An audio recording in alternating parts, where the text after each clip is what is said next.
约瑟 Hi, 夫，你 Joseph. 好，很高 We are 兴 delighted to 您给 have 我 this 们这样一个 opportunity 机 with 会，you to 来分 share 享 your 您 life 的生活经 experiences 历 and 和 thoughts. 想法。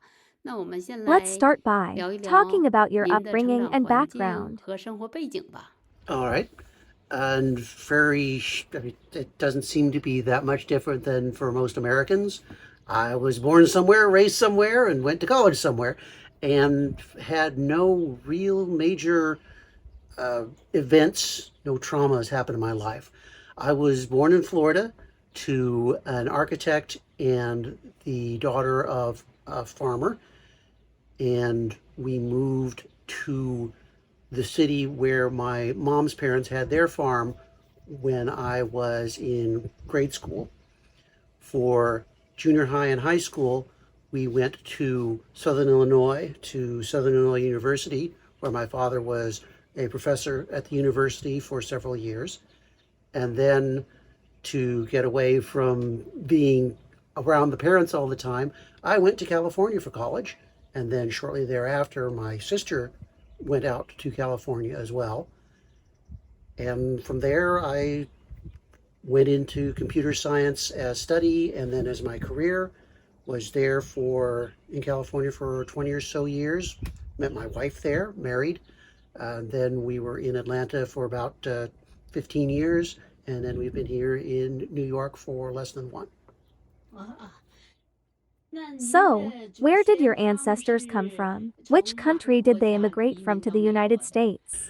On my father's side, I had a very distant cousin that traced our family back 10 generations to Germany, Heidelberg, I think. So we know ancestors traced back 10 generations, so to about 1650 or so. My mother's side, mainly from Czechoslovakia. So middle Europe for my mom's side of the family, the ancestry there, and Western and Northern Europe for my father's side of the family. I've got a little bit of English, Scotch, Irish, German. There's, I think, a little bit of French blood in there somewhere, and then Eastern European, again, primarily Czechoslovakian. But I wouldn't be surprised if there's some Yugoslav or Romanian in there as well. 您能 You can 说多 speak 种语 multiple 言？ I languages? can speak and understand a bit of many different languages. When I went to college, I spent about 10 years or so singing with various singing groups that specialized in medieval music. And we sang in many different languages. And of course, I had to understand at least what I was singing. In high school, I took German for 4 years. And then, of course, here with having married my wife and dealing with my mother-in-law, I've had to learn at least some Mandarin Chinese. So I know enough Mandarin Chinese spoken and listening and speaking to be able to make sure that children are fed and clothed and are to bed, and a few other things adults talk to each other about in Chinese. Roughly the same amount of expertise in German, and I'm able to sing and speak, reading off of a page in several different European languages and a few other languages as well, but not with any understanding of what I'm saying. 您的家庭 Your 它是一 family 个 is a 多元文化 multicultural 的家庭， family. 那 So, in 您 your home, 家里 do 经 you 常 often eat 是 Chinese 吃中国 cuisine, 餐呢，还 or 是美国 American 餐呢，还是 cuisine, or 欧洲 European 餐？ cuisine? Pretty much depends on which of us is cooking. My wife prefers to cook for the household, and she and my mother-in-law both would prefer to eat Chinese food whenever possible. I grew up learning how to cook various forms of mainly European foods. So if I'm cooking for the family, it ends up being pastas, soups that are Western in flavor and in orientation, Mexican, Italian, European, Southern European primarily. And when my wife or my mother-in-law cook, it's Chinese. And since both of them grew up in Guangzhou, which is very much a major port city, they have a lot of, they They really enjoy their seafood, and they know how to cook fish well. I've been vegetarian since my early college years, so I don't know how to cook meat. I don't know how to cook fish, and I would prefer not to have to learn. So my wife, when she cooks for us, she cooks primarily or fully vegetarian, and that way all of us can eat. As my daughters were growing up, they learned how to eat vegetarian, and they learned how to eat fish and meat. They've learned to eat a wide variety of foods and enjoy them. For me, most of the time, it's food, and I eat it, and it takes care of that. I believe it was age 20 when I started as a vegetarian, and I'd always been leaning that way anyway. And partway through my sophomore year in college, the dorms food was getting less and less good. I guess they were trying to get to the back of the meat lockers to clean it out or something. And there was one week where even all the confirmed carnivores were avoiding the meat dishes. And at that point I said, I compete better in my sport when I'm not eating meat. I feel better when I'm not eating meat. I sleep better when I'm not eating meat. Let's just make it official. I had known that many of the various spiritual disciplines that have been throughout the world, India, a lot of Christian ones, incidentally, Buddhic and Tao, a lot of Tao traditions as well, emphasize not eating meat as a way to get rid of being attached to having meat or having to take on responsibility for killing animals. So I knew this was a part of a lot of different traditions, and it made sense to just go ahead and get started and continue on with it. I've not seen any real need to stop being vegetarian, so I've just kept on with it. Have you been to China before? What is your impression of China? I had grown up in the Midwest in relatively small towns and spent summers on my grandparents' farm. And I was very used to the idea of not having all that many people around. When I went to China, it seemed like every time I turned around, there was the equivalent of several busloads of people within view. It was very different than what I was used to. Now, having been to many different countries before then, I knew that every country, every locale has its way of doing things. It has its own background, its own history, its own way of experiencing the life in the world. So I knew this was just a natural part of this part of the world. It still took me a while to get used to it, but that's a different issue. I really did enjoy being able to see that large variety of people that was there. The places that we went to in Hong Kong and Guangzhou and Beijing,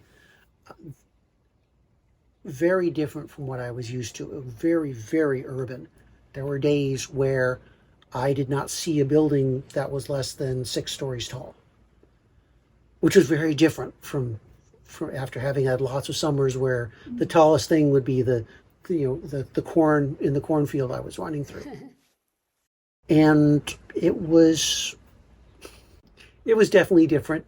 I definitely knew I was in a completely different part of the world, but it was okay because it was my wife, and then my wife and my mother and father-in-law with me pretty much the entire time. And it was great. So, what you're saying is, before you encountered Falun Gong, you had already been exposed to Chinese culture, right? Yes, but not in the way that most people would think. When I was growing up, I was very interested in spirituality and actually was seriously for several years considering training for the priesthood. So I looked at lots of different cultivation, what I now know as cultivation paths, spiritual paths, religious paths. So throughout my childhood and growing up, I saw many different styles and types of what I now know as cultivation, spiritual improvement through established practices. So I very quickly learned about many different types of traditions, such as the Buddhic tradition in India, which has yoga, various forms of yoga. I learned about Taoism and Buddhism as it is seen in China and Japan. I learned a lot about Christianity of various times and places from pre-medieval Europe onward through to modern Europe. I've seen about Lutheranism, several other forms of Christianity as it is expressed in Europe and in the Americas. So I was exposed to a lot of different spiritual paths, and I knew that all of them were valid ways to learn more about the divine, how to be a good person, how to be helpful to those around me, how to become more spiritual and thus more of a benefit to the world. But I did not really choose one. I knew that while I was growing up, I needed to learn about many different things, but it did not feel like the right time to actually choose one while I was still growing up.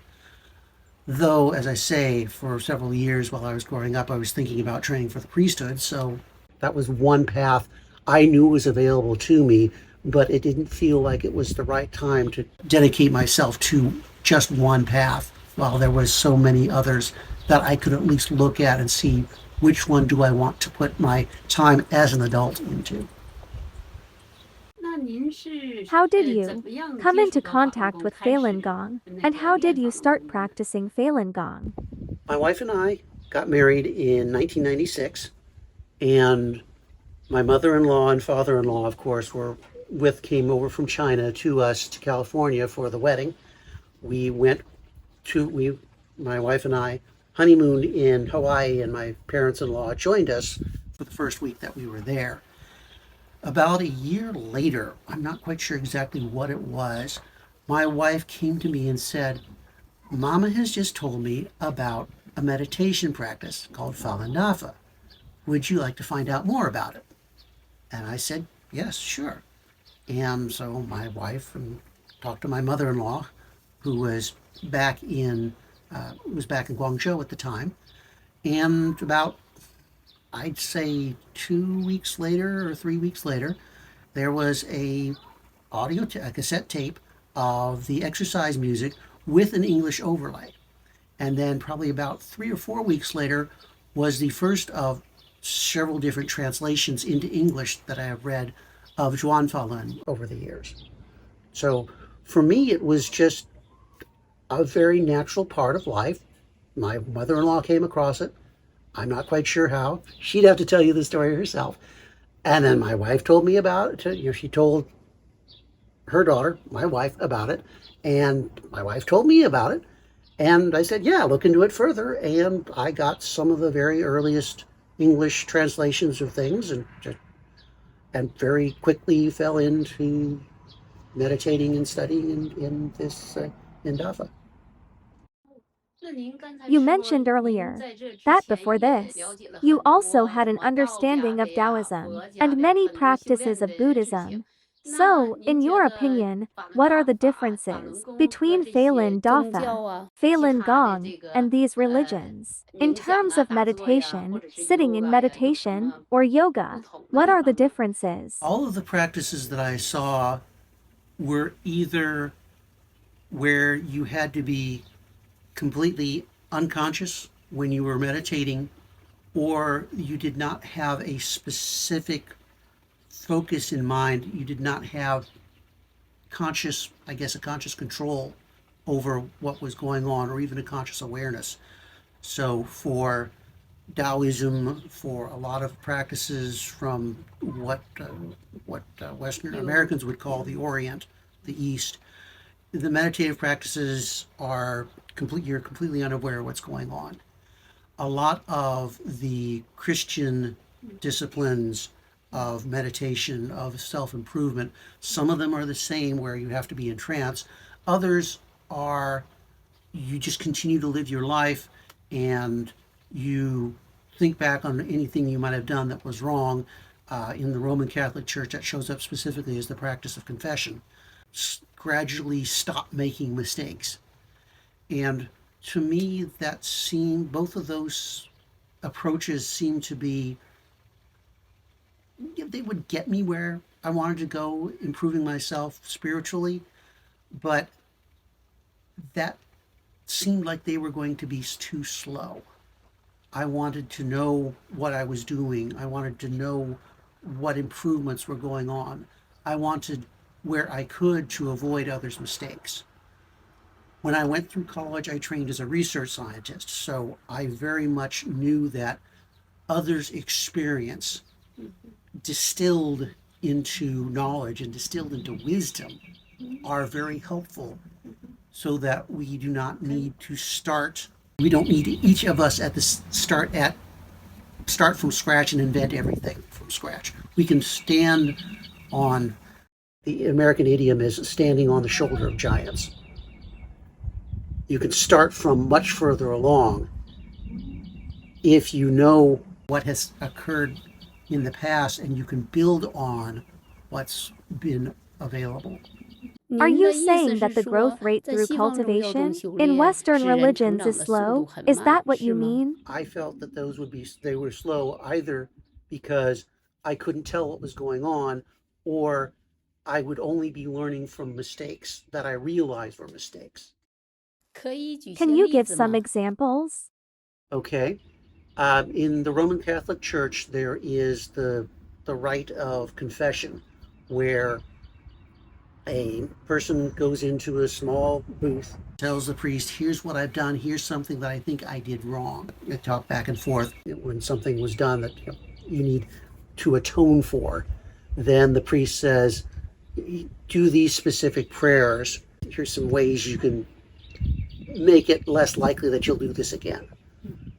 And that seemed like that would be relatively slow path, because only after you've done something and you realize it's something you need to talk about and you're willing to talk about it, can you find that atonement and start going beyond the sort of the trial and error, trying to figure out what is a proper way to do some aspect to living your life. I felt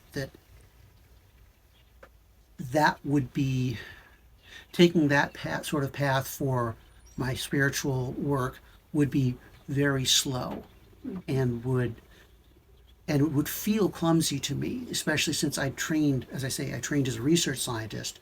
So I always,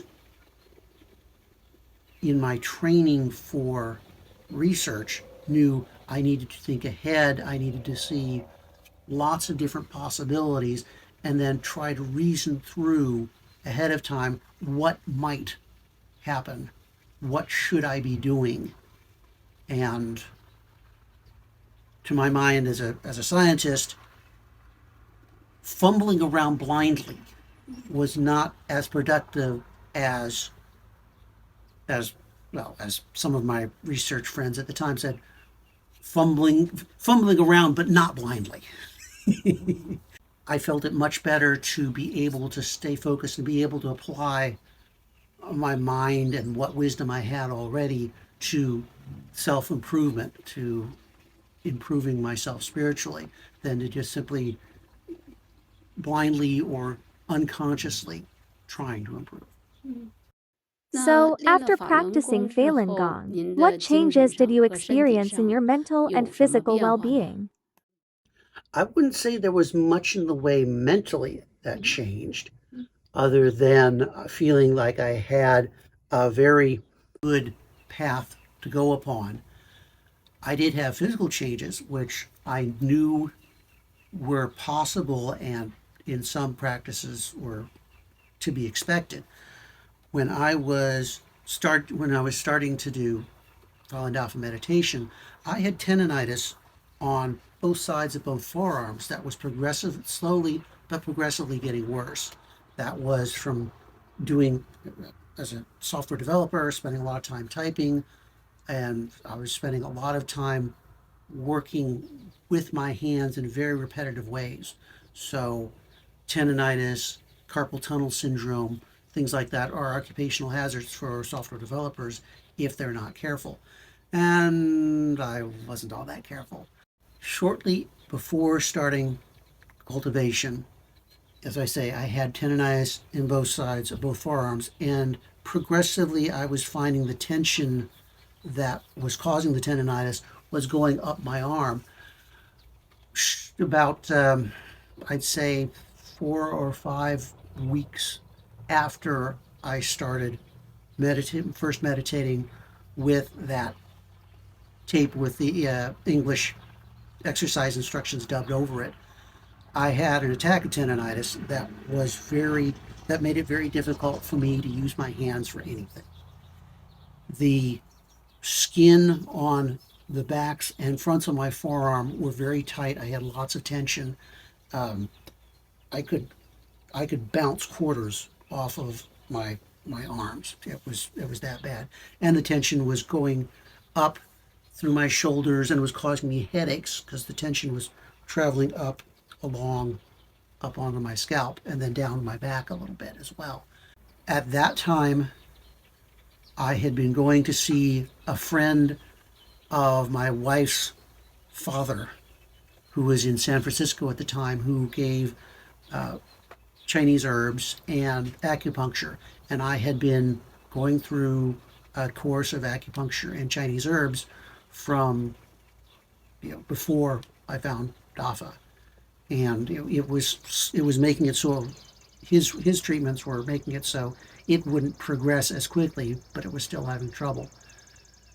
After I started with the meditation practice, I found that I was slowly, the tension was going away, the relaxation was happening. And several weeks after starting the meditation and doing this in earnest, as I mentioned, my tendonitis flared up. And then after the next time I sat and meditated, it flared a little bit more and then went away. And from there, at that point, the tendonitis was gone. I didn't need to do the acupuncture treatments. I stopped taking the Chinese herbs, thanking him, of course, for the work that he had done, because it had helped keep it from getting too bad. That's my major story of physical improvements. There's been subtle improvements that have happened physically and mentally as well, but most of those I could talk a little bit about, but they don't seem all that major and not something that's out of the normal for anyone who's consciously trying to improve themselves, whether physically, mentally, or just as a citizen in the world. I heard that people who practice Falun Gong can see some special things. Have you had any experiences like that? Yeah, I've had experiences which many people would say extrasensory or seeing other dimensions. I've had those throughout my life. So the ones that I've had while practicing in Falun Dafa haven't been unusual or strange to me. They've been flashes of seeing scenes of people in other places of the world or in what seem to be other worlds, and they're all pretty mundane to me. I have had 3 or 4 experiences where I would think that others would think of them as spiritual revelations or spiritual experiences. And I have had, as I say, I've had 3 or 4 of those in my life. One from before Falun Dafa, 2 more as I was helping others learn more about Dafa, and then one just, I have no idea what triggered it, but it happened. So I've talked with many other people who have had experiences like that and coached a few of them who this is the first time that they had been exposed to the idea of there's more than what we can see and touch. And Do you believe that those experiences are genuine? yeah, they're definitely real. They're a part of reality that are not objectively confirmable, but they are subjectively confirmable across many, many different people, many different cultures. So while as a research scientist, I would not be able to point to this experience can be explained by this way in psychology or psychiatry. I know it is a valid, common, almost universal human experience because I've been exposed to enough cultures in their descriptions of what they would consider to be spiritual events, spiritual experiences, that there's something there, and it is as real as the air we breathe. And to deny that because I cannot objectively confirm it is to deny a large part of what I already know and have experienced is reality. I already knew from my training, even from early on as a research scientist, is there's a lot about the world that I will not be able to treat professionally as a research scientist because science cannot say anything about it, or at least not say anything coherent and with any integrity. So, do you think that within Falun Gong, all these things that cannot be explained by science can find answers? What I had read in Zhuan Falun matched what I understood from seeing the explanations given in many different cultures and in many different experiences. It meshed well with what I had experienced and deepened my understanding on certain aspects. I was like, I don't know, I don't know why I see sometimes it's blurry, well, sometimes it's sharp, sometimes I can see a wide field of view, sometimes it's narrow, sometimes there's more senses than at other times. So, sometimes I can control it, sometimes I can't. It's not easy to explain, but each time I've gone through and read Zhuan Falun, I would pick up some aspect of what my experiences had been and see a little bit more about, okay, how might I look at it more broadly? How might I understand it from a different or at least a slightly different angle? I've had a wide variety of experiences during the now 25 years, I guess, 25 years of cultivation in Falun Dafa. I have had the opportunity to take part in many different events throughout the world. I've had experiences like that pretty much everywhere I've gone. There's always some small kindness to others around me that I can do that helps make life easier for them, helps reduce the stress, and helps them be able to focus more on getting their work done or in improving their ability to improve themselves. So I see it as this is part of what is expected of me as a citizen of the world. Wherever I happen to be, I need to be available and help others, and then, of course, let others help me, as one should. Thank you. You have spent so much time today talking to me about so many things. I have benefited greatly. Quite welcome. Thanks.